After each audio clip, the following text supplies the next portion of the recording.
Nous l'avons souvent dit ces derniers temps, mais pour les auditeurs de Stratpol, eh bien, la situation en Ukraine ne représente aucune difficulté de compréhension dans la mesure où tout ce qui se passe aujourd'hui, eh bien, nous l'avions déjà annoncé il y a 3 ans, lorsque la crise ukrainienne, lorsque la crise du Maïdan a commencé. Nous avions également d'ailleurs repris ce thème récemment pour la revue Conflit, dans le cadre des prospectives pour l'Ukraine pour l'année 2017. On peut dire aujourd'hui que tous les processus qui ont été enclenchés par Maïdan eh bien, se poursuivent et entraînent la crise de plus en plus loin dans un marasme complet et dans une autodestruction à la fois politique, économique, militaire, qui aujourd'hui met vraiment en jeu l'Ukraine en tant qu'État. Alors la première chose qui a explosé, bien sûr, c'est la coalition. Donc pour rappel, la coalition telle qu'elle est sortie des urnes l'année 2014 au mois d'octobre, issue du Parlement, elle a explosé depuis longtemps, puisque le parti de Yulia Tymoshenko, le parti donc Batryshina, ne fait plus partie de la coalition. Le parti Samopomych s'est retiré, donc c'est le parti de l'ouest de l'Ukraine, du maire de Lvov, Sadovoy. Le parti de Oleg Lyashko, le parti radical également, s'est retiré. Et il reste finalement les deux blocs principaux, donc le bloc de Petro Poroshenko, mais Petro Poroshenko représente sans doute aujourd'hui moins de 10% de la population ukrainienne, et le Front populaire, le Narodny Front, qui à l'origine était fondé par l'ex-premier ministre Yatsenyuk, et le néo-nazi président de la Rada, Andrei Parubi. Donc ce sont les deux structures qui subsistent, mais qui aujourd'hui en fait ne représentent absolument plus ce que veut la population ukrainienne. Je rappelle également qu'en novembre 2015, nous avions eu des élections régionales qui avaient amené dans quasiment toutes les grandes villes de la Nouvelle-Russie, donc de Odessa jusqu'à Kharkov, des candidats pro-russes à la tête des mairies, à la tête des régions. En dehors de, c'est assez exceptionnel pour qu'on le souligne, la ville de Nikolaïev, qui avait été prise par justement le parti Samopomych de Sadovoy. Donc à cet éclatement politique qui s'est produit on va dire ces derniers 18 mois, s'est ajouté un nouvel éclatement, c'est-à-dire une nouvelle guerre entre oligarques qui a démarré, avec d'un côté Petro Poroshenko et de l'autre côté Akhmetov, donc l'oligarque du Donbass, et Kolomoïski, l'oligarque de Dnepropetrovsk, grand financier des bataillons néo-nazis et beaucoup de bataillons de représailles. Alors cet affrontement a pris la forme d'un blocus une organisation donc qui s'est appelée l'organisation des vétérans des opérations antiterroristes a monté pour empêcher la livraison de charbon et de produits venant du Donbass, des républiques autoproclamées. Parce qu'ils appellent ça notamment le charbon de sang. Donc il faut voir que ce blocus est un suicide économique pour l'Ukraine, puisque justement, comme les sociétés qui produisaient ces différentes matières premières, donc l'acier, le charbon, sont enregistrées à Kiev, en fait, ces sociétés-là payaient leurs impôts au budget ukrainien. Donc on avait une situation assez étonnante, c'est que l'Ukraine achetait à la DNR du charbon, de l'anthracite, donc un charbon qui est spécifique pour les centrales thermiques ukrainiennes. Donc ils achetaient ça aux républiques autoproclamées, donc finançaient ces républiques autoproclamées.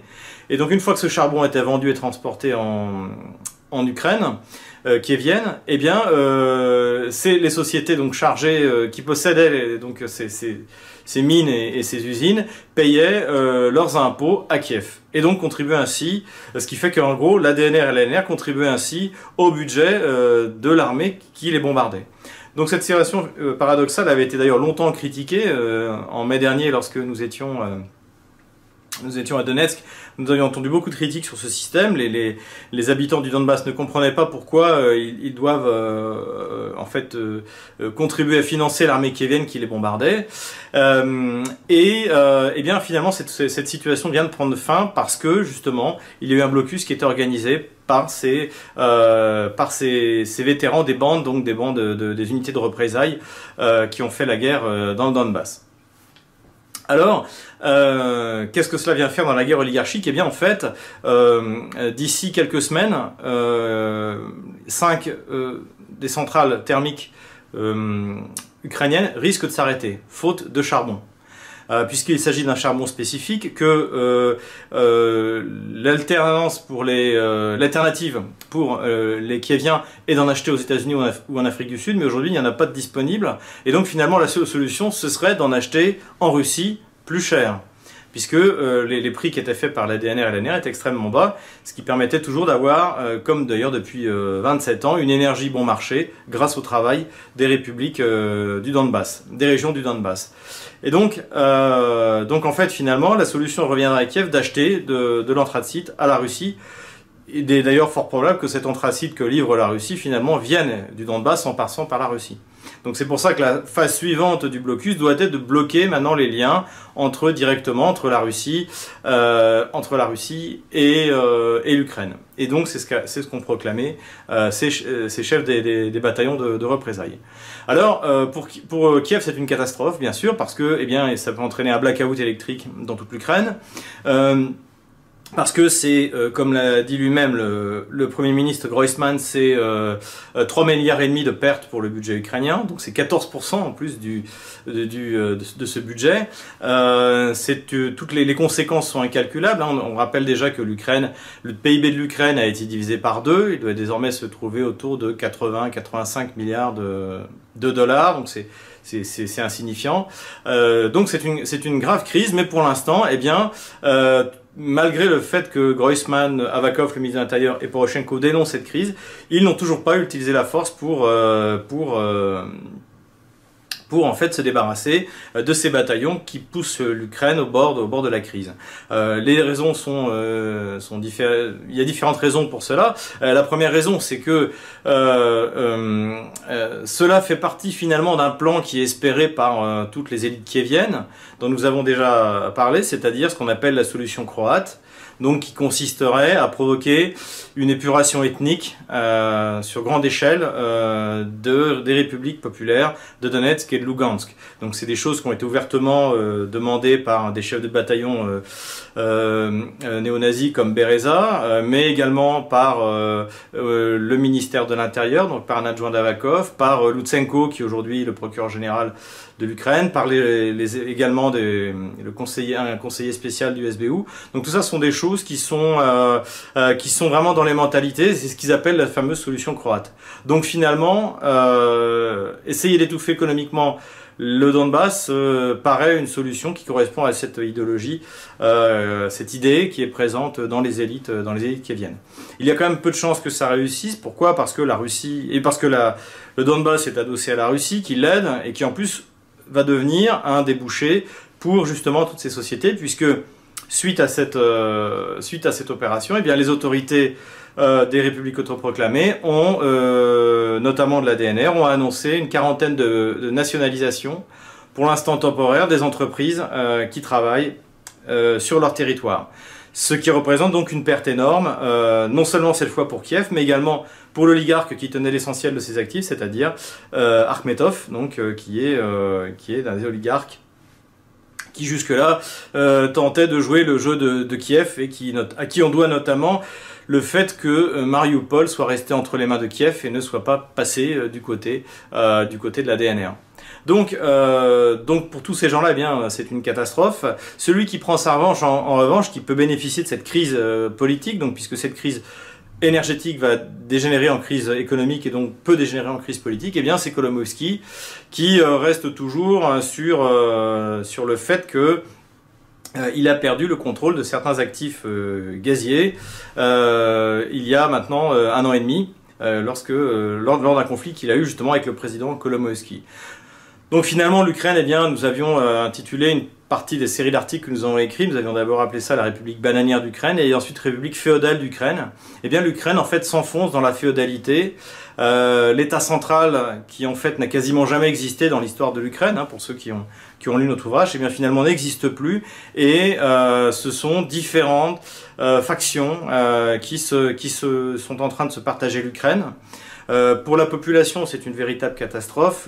Donc nous avons beaucoup de liens, notamment avec Kharkov, avec Zaporozhye, donc les villes de l'est de l'Ukraine, qui sont en plus censées être les plus riches, puisque s'il y a encore de l'industrie, mais comme elles ont perdu leur client principal, qui est la Russie, eh bien c'est la crise généralisée. Tout ce qui est fluide, tout ce qui est charge dans de chauffage, d'électricité, d'eau, tout a été augmenté par 2, 3 ou 4, il n'y a plus aucune limite. On commence à avoir des cas de famine, en fait, puisque de toute manière, toutes les pensions des retraités passent dans le paiement de ces charges, et même avec ces pensions, ils n'ont pas de quoi payer la totalité des charges. Donc on est vraiment dans une situation qui est catastrophique de manière générale, et de plus en plus, en fait, eh bien, les régions d'Ukraine se referment sur elles-mêmes, et donc un espèce de processus de dislocation de l'Ukraine eh bien, est en phase. Toujours dans cet esprit de vouloir essayer de provoquer donc une épuration ethnique massive, les Ukrainiens, les Kieviens, l'armée kievienne et les bataillons de représailles continuent de bombarder régulièrement les infrastructures de la DNR et de la LNR, et notamment il y a eu un bombardement à plusieurs reprises de la station d'épuration de Donetsk, d'épuration d'eau. Donc ce qui est intéressant avec cette station d'épuration, c'est qu'elle purifie à la fois l'eau pour une partie de la population du Donbass occupée par Kiev et une partie de la population du Donbass, donc sous contrôle de la DNR et de la LNR. De la DNR essentiellement, pour ce qui est de cette station. Alors cette station d'épuration a été bombardée par les troupes kieviennes, justement pour provoquer une catastrophe humanitaire, mais là, pour une fois, l'OSCE est intervenu et a plus ou moins réussi à obtenir le rétablissement de la purification d'eau. Et il est intéressant, une fois n'est pas coutume, que eh bien, les troupes qui étaient envoyées justement pour déminer cette station d'épuration suite au bombardement des Kieviens, eh bien, ce sont des unités à la fois de la DNR et de l'armée kievienne qui sont venues, qui ont travaillé ensemble pour déminer cette station d'épuration. Le point intéressant également pour cette histoire de station d'épuration, c'est qu'en fait, elle se trouve dans la zone grise. Donc, au lendemain des accords de Minsk, donc février 2015, en fait, donc sous l'égide de la Russie, de la France, de l'Allemagne et de l'OSCE, eh bien, les Kieviens et les républiques autoproclamées s'étaient d'accord pour mettre une ligne démilitarisée de 30 km divisée en son milieu, donc qui était censée être démilitarisée. Et du côté kievien, bien sûr, cette ligne n'a pas été respectée parce que, en plus, Kiev avait essuyé une défaite immense à Debaltsevo, et donc a voulu donner à ses troupes sans doute un os à ronger par quelques gains territoriaux faciles et sans combat, puisque du côté de la DNR et de la LNR, eh bien, cette zone grise a toujours été respectée. Il est intéressant en ce qui concerne les unités qui sont déployées pour bloquer justement, pour faire ce blocus économique qui va d'ailleurs contre les accords de Minsk, de la LNR et de la DNR, qu'ils sont commandés par le fameux Parasyuk que nous avons déjà cité. Donc Parasyuk, c'est un néo-nazi, donc c'est celui qui a arraché des mains l'accord qui avait été garanti par la France à l'Allemagne et la Pologne de sortie de crise avec Yanukovych. Donc quand le futur maire de Kiev, le boxeur Vitaly Klitschko, était venu sur la tribune de Maïdan et avait montré l'accord, Parasyuk l'avait arraché, avait dit que non, en gros, Yanukovych devait partir jusqu'à 10 heures. Et on se souvient encore de cette débandade de la diplomatie de ces trois pays, et en premier lieu de la diplomatie française sous Laurent Fabius. Mais on l'avait revu quelques temps après, donc brutalisant les gens à droite à gauche, notamment écrasant la tête d'un coup de pied du responsable de la lutte contre la corruption des services secrets du SBU ukrainien, et on le revoit à chaque fois dans tous les mauvais coups. Donc c'est quelqu'un qui est notoirement payé par Kolomoïski, et donc c'est lui, il fait partie de ces chefs d'unités de représailles qui sont en place pour le blocus du Donbass. À côté de ça, on trouve également Semen Semenchenko, donc lui c'était le fondateur du bataillon Donbass. Donc Semen Semenchenko s'était rendu célèbre au moment justement des affrontements contre les armées populaires, l'armée de volontaires de la République populaire de Donetsk, par cette opération catastrophique sur Ilovaisk qui s'était très mal terminée, et donc par la deuxième grande défaite de Kiev après la bataille des frontières sur le front contre les volontaires du Donbass. Et donc mauvaise réputation militaire, et à côté de ça, donc il est devenu ensuite député, comme la plupart des chefs de bataillon néo-nazis en Ukraine, et surtout il était numéro 2 sur la liste de Samopomych. Donc Samopomych, encore une fois, c'est le mouvement politique qui est présidé par Sadovoy, le maire de Lvov, et qui se voulait être un mouvement de l'Ouest, mais qui puisse avoir des élus à l'Est. Et c'était ça justement l'idée, et notamment le fait que un des membres de Samopomych puisse prendre le pouvoir à Nikolaïev, donc qui est une ville de Nouvelle-Russie, eh bien c'était plutôt encourageant. Et on se souvient, nous en avions parlé dans nos vidéos, que il espérait également prendre le contrôle de la ville de Kryvyi Rog au moment des élections régionales de novembre 2015, et que comme leur candidat avait perdu une centaine de voix, ils avaient déclenché un mini-Maïdan, toujours grâce à Semen Semenchenko, mais qui finalement s'était terminé en eau de boudin, puisque les nouvelles élections avaient eu lieu, et cette fois, le candidat de Samopomych avait été écrasé dès le premier tour à plus de 70%, si je me souviens bien, et ce qui fait que ce Maïdan qui était préorganisé, ce Maïdan local, n'avait pas eu lieu, et Samopomych était ridiculisé, et finalement était redevenu ce qu'il est fondamentalement, c'est-à-dire un parti de l'ouest de l'Ukraine qui ne peut pas avoir de succès fondamentaux et à l'est ou même au sud de l'Ukraine. Donc cette situation, donc intéressant de voir justement que finalement aujourd'hui les forces qui agitent l'Ukraine, il y a des forces politiques bien sûr, mais c'est surtout aujourd'hui des forces oligarchiques qui utilisent des groupes néo-nazis dont on ne sait plus trop s'ils sont nazis ou bandits. C'est un peu comme en Syrie en fait. Il y a un aller-retour en permanence entre le gangstérisme et l'islamisme. Eh bien, en Ukraine aujourd'hui c'est pareil. La frontière entre le gangstérisme et le nazisme en fait est très ténue, et les groupes passent souvent d'un groupe à l'autre.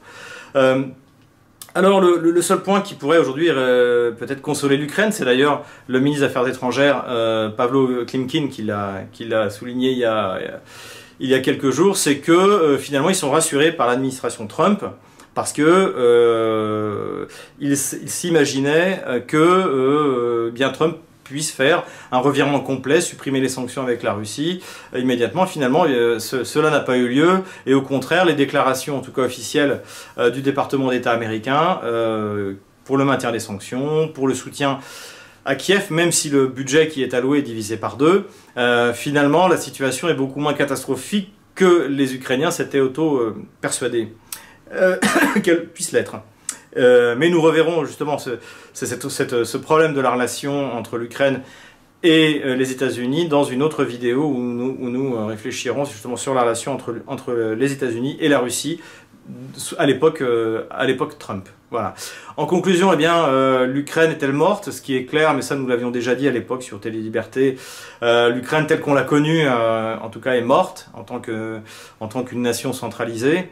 Enfin, si tant est que l'Ukraine n'ait jamais été une nation, en tout cas en tant qu'un État centralisé, et finalement, paradoxalement, on peut dire que le bilan des nationalistes ukrainiens aura été le même que celui des nationalistes allemands en 1945. Et finalement, les nationalistes ukrainiens n'ont pas besoin de Poutine pour détruire l'Ukraine, ils le détruisent très bien eux-mêmes. C'est ça le bilan.